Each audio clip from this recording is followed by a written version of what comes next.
Actually में easily है ना, देखो आप समझे नहीं, हिंदू मुस्लिम करेंगे तो हम काम से बच जाएंगे, कहीं ना कहीं बेसिक चीज़ों से जनता की बच जाएंगे, महंगाई से, बेरोज़गारी से, रेल गेल बिल से, प्राइवेटेशन से। आम जनता की जनमानस की चीज़ क्या है? रेल यातायात है, एयर यातायात है, सड़क यातायात है, और आपकी प्लेटफॉर्म टिकट है जो 2 रुपये से लेकर 10 रुपये हो गई है। दूध की कीमत कितनी बढ़ गई है, चावल का कितना रेट बढ़ गया है, आटे का रेट कितना बढ़ गया है, और तेल का रेट कितना बढ़ गया है। तो ये बेसिक चीज़ें ये हैं आम जनमानस की, लेकिन उस पर बात नहीं करनी। तो गवर्नमेंट को भी पता है कि ईजिली तरीका क्या है, हिंदू मुस्लिम, ये कंसेप्ट बड़ा ईजिली है। और मैंने खुद कंप्लेंट करा रखी है PS कनाट पे, इसमें 14-15 लोगों के नाम दे रखे हैं। बता दो अब तक पुलिस ने पकड़ा हो तो? यहीं पे बता रहा हूँ, देश की राजधानी दिल्ली के अंदर में, यहीं पे नहीं पकड़ाया। 7 बार लोगों को बचाया मैंने यहाँ पे। नमस्कार दोस्तों, मैं हूं नवीन और आप देख रहे हैं न्यू भारत। दोस्तों अभी हम CP पे मौजूद है, CP मतलब कनॉट प्लेस पे मौजूद है। यहाँ पर बहुत सारे ऐसे लोग हैं, आते जाते रहते हैं। इन लोगों से हम ये सवाल करने वाले हैं। बेसिक मुद्दे यही है कि 2024 के चुनाव में, लोकसभा का चुनाव होने वाला है, और किसका सरताज चढ़ेगा, ताज जो है वह किसके सर पे चढ़ेगा, जानने का प्रयास करेंगे। लेकिन इसमें क्या मुद्दे रहेंगे, बेसिक मुद्दे क्या रहेंगे? जानते हैं महंगाई और बेरोज़गारी ये तो रहता ही है, लेकिन हिंदू मुस्लिम और बहुत सारी जो मंदिर मस्जिद की बातें भी आ जाती है। हालांकि हम मूलभूत जो जनता की सुविधाएं हैं, जनता की जो मांगें होती है उसी पर हम अड़े रहेंगे। सबसे पहले आप बताइए कि 2024 में कौन कौन से मुद्दे रहेंगे, आप लोगों की क्या मांग रहेगी?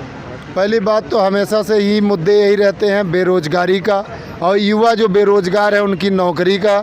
तो ये प्रधानमंत्री मोदी जी 2014 में आए और बोले हर साल मैं 2 करोड़ लोगों को नौकरी देने का काम करूंगा। जन धन योजना लाए, सबका खाता खुलवाएंगे, 15 लाख रुपए उसमें देंगे। और यही उनकी एक मंत्री हैं स्मृति ईरानी जी का, मैं अभी, क्योंकि आप सब मीडिया के प्रवक्ता लोग हैं और मैं एक लेबर सेल का अध्यक्ष। प्रवक्ता नहीं हूँ। अरे मैं आप ही में से एक। मैं कहने का मतलब आप एक देश की चौथे स्तंभ हो, जो देश की आवाज़ तक, सरकार तक पहुंचाने का काम करते हो। लेकिन हमारे देश की दुर्भाग्य है कि हमारे देश की एक मंत्री स्मृति ईरानी जी, जो सिलेंडर लेके कभी जंतर मंतर पे नाचती थी और गले में प्याज लगा के नाचती थी, तो पत्रकारों को छुट्टी करवा रही है। मैं वही तो बता रहा हूँ। एक पत्रकार ने उनसे बोला कि कुछ हम वाइट दे दीजिए, कुछ हम आपसे सवाल जवाब करना चाहते हैं, तो उन्होंने धमकी दिया और उसके बाद तब भी नहीं छोड़ा, उसकी नौकरी तक खा ली। और वो फ्रीलांसर काम करता था, जिसकी बहुत सैलरी कम होती है। ये बीजेपी के लोग नौकरी देने की जगह पे गरीबों की नौकरी छीनने का काम करती है, ठीक है।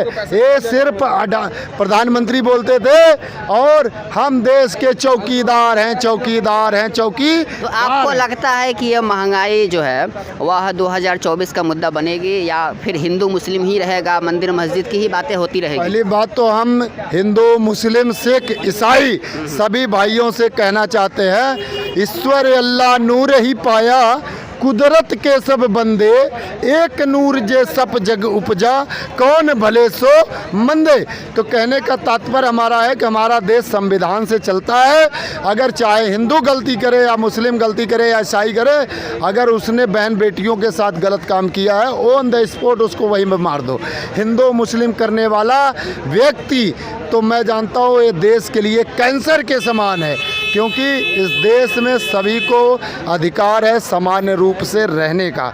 और रही बात आप बोल रहे हैं महंगाई का, तो महंगाई तो भैया इतना हो गया है कि अगर आज मेडिसिन का खर्चा देख लीजिए, सब चीज़ प्राइवेट प्रधानमंत्री मोदी जी हमारे कर दिए हैं, अडानी अंबानी को बेच चुके हैं, ठीक है। वो जो अडानी अंबानी चाहेंगे प्रधानमंत्री जी वही करते हैं। एक तरफ तो हमारे देश के प्रधानमंत्री बोलते हैं कि बेटी बचाओ बेटी पढ़ाओ।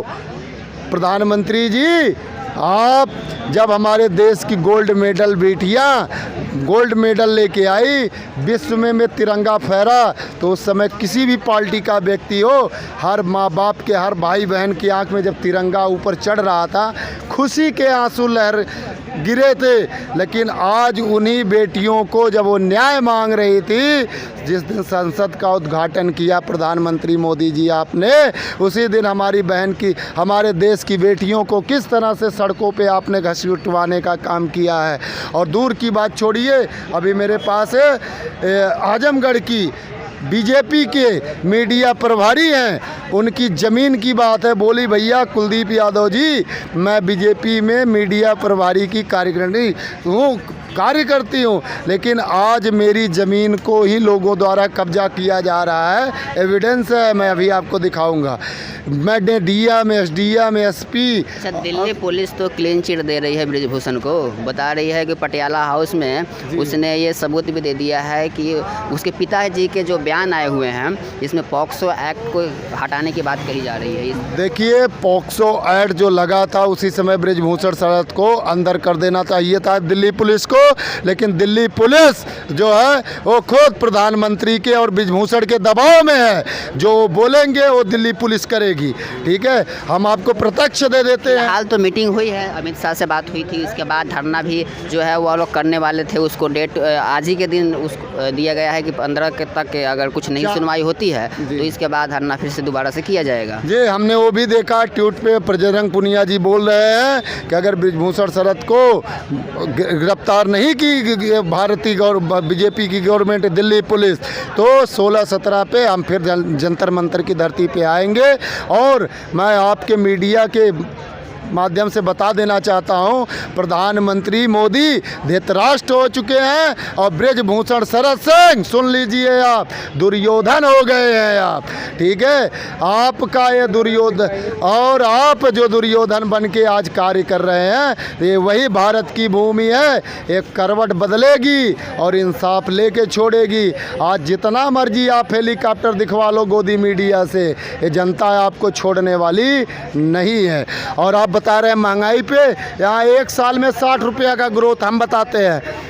अभी बहुत जल्दी सीएनजी का व्हीकल्स सबके पास आया और सब ने ऑटो खरीदा, गरीब व्यक्तियों ने खरीदा, लोगों ने कार खरीदा। और उस समय 40 रुपया 35 रुपया किलो सीएनजी होता था। आज सीएनजी का रेट 90, 98, 95 हो गया है। कांग्रेस ने प्रेस कॉन्फ्रेंस करके ये बोला है कि उनके कार्यकाल में 2014 तक 55 लाख करोड़ रुपए कर्ज था देश के ऊपर, अभी 155 लाख करोड़ रुपए हो गया है। अरे भैया, हमारे देश के 15वें प्रधानमंत्री मोदी जी हैं। 14 प्रधानमंत्रियों ने जितना कर्ज हमारे देश में नहीं किया था, ये हमारे प्रधानमंत्री जुमलेबाजी जो कर करके हमारे देश की राष्ट्र संपत्ति को भी बेच दिए। और कर्ज तो आपने बता ही दिया, जनता तो सुन ही ली, हम बार बार रिपीट करना। ठीक है, धन्यवाद सर। क्या कहेंगे, 2024 आने वाला है, चुनाव बहुत जल्द है, आपको क्या लगता है किस मुद्दे पर यह सरकार चुनाव लड़ेगी? हालांकि सरकार में यही देखा जाता है, मेरी पहले सवाल पूरा करने दीजिए। इस सरकार में यही देखा जाता है कि जो मूलभूत जो सुविधाएं हैं जनता की, उस पे बात ना करके हिंदू मुस्लिम, मंदिर मस्जिद, भारत पाकिस्तान, इसकी बात की जाती है। इस पर आपको क्या लगता है? इस सरकार में क्या लग रहा है कि बेरोज़गारी और बढ़ गई है, शिक्षा जो है उसकी भी संख्या ज़्यादा बढ़ गई है, क्या लग रहा है? देखो, सरकार को नहीं पता लगता बेरोज़गारी बढ़ गई है। ये आपको बता दूं, ये जनता से पूछिए और जनता को पता है बेरोज़गारी जानबूझ के इस तरीके का बनाया जा रहा है जनता। एक्चुअली में ईजिली है ना, देखो आप समझे नहीं, हिंदू मुस्लिम करेंगे तो हम काम से बच जाएंगे, कहीं ना कहीं बेसिक चीज़ों से जनता की बच जाएंगे, महंगाई से, बेरोज़गारी से, रेल गेल बिल से, प्राइवेटेशन से। आम जनता की जनमानस की चीज़ क्या है? रेल यातायात है, एयर यातायात है, सड़क यातायात है, और आपकी प्लेटफॉर्म टिकट है जो 2 रुपये से लेकर 10 रुपये हो गई है। दूध की कीमत कितनी बढ़ गई है, चावल का कितना रेट बढ़ गया है, आटे का रेट कितना बढ़ गया है, और तेल का रेट कितना बढ़ गया है। तो ये बेसिक चीज़ें ये हैं आम जनमानस की, लेकिन उस पर बात नहीं करनी। तो गवर्नमेंट को ये पता है कि ईजिली तरीका क्या है, हिंदू मुस्लिम, ये कंसेप्ट बड़ा ईजिली है। और इससे हम इलेक्शन लड़ेंगे तो कहीं ना कहीं जो 15% हिंदू है उसको 100 में कन्वर्ट कर लेंगे तो वो हिंदू 100% हो गए। तो वो जो हिंदू एक्चुअल में जो भारत के अंदर है वो 15% है। हालांकि मोदी जी ने शुरू में प्रयास तो किया था, बेरोजगारी दूर करने की बात करी थी, उसके बाद जो है वह बहुत सारी चीज़ों को लेकर के, जैसे 2000 नोट लाया गया। आप संग में जाओ ना। सुनिए, आज हम लोग हिंदू मुस्लिम की लड़ाई लड़ते रहते हैं और सरकार लड़वाती रहती है।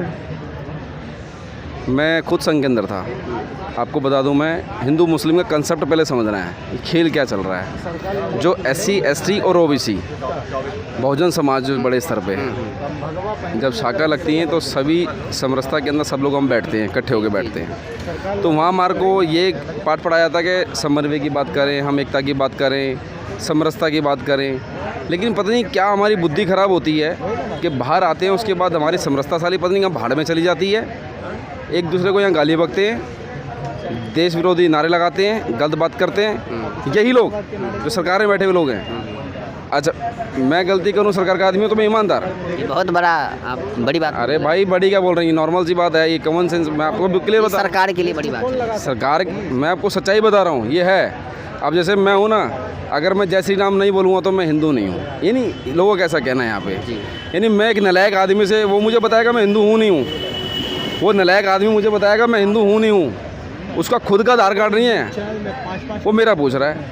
यहाँ पे ये होता है कर्नाटक प्लेस में, उसको खुद नहीं पता मैं कहाँ से आया हूँ और मेरा पता पूछ रहा है। मैं कई बार यहाँ लोकल पुलिस को बोल के आया हूँ, आइडेंटिफाई करो लोगों को, पता नहीं कहाँ से मूर्ख लोग यहाँ पे आते हैं और हमारे दिल्ली को भी ख़राब कर रहे हैं और दिल्ली के मॉल को भी ख़राब कर रहे हैं। इनको जूते मार के बाहर भगाया जाए यहाँ से, जो भी लोग यहाँ मॉल ख़राब करते हैं दिल्ली का भी। और उत्तर प्रदेश और बिहार जैसे। आपको क्या लग रहा है ये सरकार में जो फिर चुनाव होने वाला है 2024 में, क्या मुद्दे फिर वही रहेंगे जो हमेशा से रहे हैं? सरकार के बीच में कुछ बदलाव होगा? बेसिक मुद्दे होने चाहिए, रोजगार, बेरोजगारी, महंगाई और प्राइवेट। यही मैं पूछ रहा हूँ, क्या ये रहेगा या रहना चाहिए? इसी मुद्दे पे लड़ाई होनी चाहिए यार, और क्या। हाँ। एम्स का डेवलपमेंट होना चाहिए, एम्स के अंदर ओपीडी स्केल बढ़ाना चाहिए, वहाँ आईसीयू बेड जो हैं 51 हैं उनको बढ़ा के 100 करना चाहिए। आप अगर बीमार हो गए कहाँ जाओगे मुझे बताओ यार आप? ये तो विपक्ष ही करवा, कर्नाटक प्लेस में बैठे रहोगे यहाँ पे। ये तो विपक्ष चाहेगी तभी हो पाएगा। विपक्ष क्या, आम जनता चाहे, जब तक एकजुट नहीं होंगे। मैंने आयुष्मान योजना बराबर लड़ाई लड़ी, देखो आज आयुष्मान योजना लागू हुई नहीं हुई। पीएल सुप्रीम कोर्ट में फाइल ऑलरेडी केस चल रहा था सुप्रीम कोर्ट में, सुप्रीम कोर्ट से ऑर्डर आया और बराबर निरंतर में 8 महीने से यहाँ मीडिया के माध्यम से बराबर बोलता रहा और एम्स में भी टक्कर मारता रहा जा जाके अपनी। सर तो क्या मैं एम्स में मैं इलाज ले रहा हूँ? ये जनता 2 करोड़ 2.5 करोड़ जनता इलाज लेगी ना 5 लाख का आयुष्मान योजना का। अगर मैं उसके लिए बोलूँगा तो मैं देशद्रोही हूँ। ये बीमारी ब्रिजभूषण पे क्या कहेंगे? महिला ब्रिजभूषण के ऊपर कार्रवाई होनी चाहिए, उसको जेल में होना चाहिए। वो याद देखो, सुनो, अगर वो भारतीय है, अगर वो मानता है मैं भारतीय हूँ, देश का नागरिक हूँ, तो वो जेल में होना चाहिए या तो फिर विदेश चला जाए। उसका कारण सुन लो। क्या नैतिकता के आधार पर ब्रिजभूषण को खुद पुलिस के हवाले नहीं कर देना चाहिए? क्या कोर्ट में यार इस पे कितने गंभीर सेक्शन लगे हैं आप देखो, पॉस्को एक्ट। सही बात, उसको भी तो दिल्ली पुलिस वापस ले रही है, क्लीन चिट दे दिया दिल्ली पुलिस ने। यही तो मजे की बात है, समझ नहीं है। देखो दुरुपयोग कितने बड़े स्तर पे। मैं अब क्यों बता रहा हूँ, भारतीय वो इसलिए नहीं है, ये उसको भी तय करना है। में से 5 बंदे पढ़े लिखे बात कर लो, अगर वो कानून को मानता है तो वो हैंड ओवर कर दे पुलिस को, या तो उस पर पॉस्को नहीं लगा तो पॉस्को में इंक्वायरी नहीं होता, आपको बता दूँगा। ये तो गलत फहमी, जो लोग बोल रहे हैं इंक्वायरी हो, पहले इंक्वायरी हो, they are not investigation. POCSO act में सीधा अरेस्ट होने के बाद वो जेसी जाता है, जेसी के बाद फिर इंक्वायरी होती है, तय होता है। ये प्रोसीजर है पॉस्को एक्ट में। लेकिन ये स्पेशल आदमी है ना। जब महिला पहलवान के जब बात आ गई है तो एक सवाल है, दिल्ली से रिलेटेड ही है कि आप जानते हैं कि किस तरीके से साक्षी की जो घटना हुई है, दर्दनाक घटना, 15-16 दिन हो चुके, लगभग 20 दिन हो चुके हैं, और जिस तरीके से सरेआम एक लड़के ने, मैं ये नहीं कह रहा हिंदू मुस्लिम जो भी है, कोई भी हो, गुंडा होता है, जो भी है अपराधी होता है, क्रिमिनल होता है।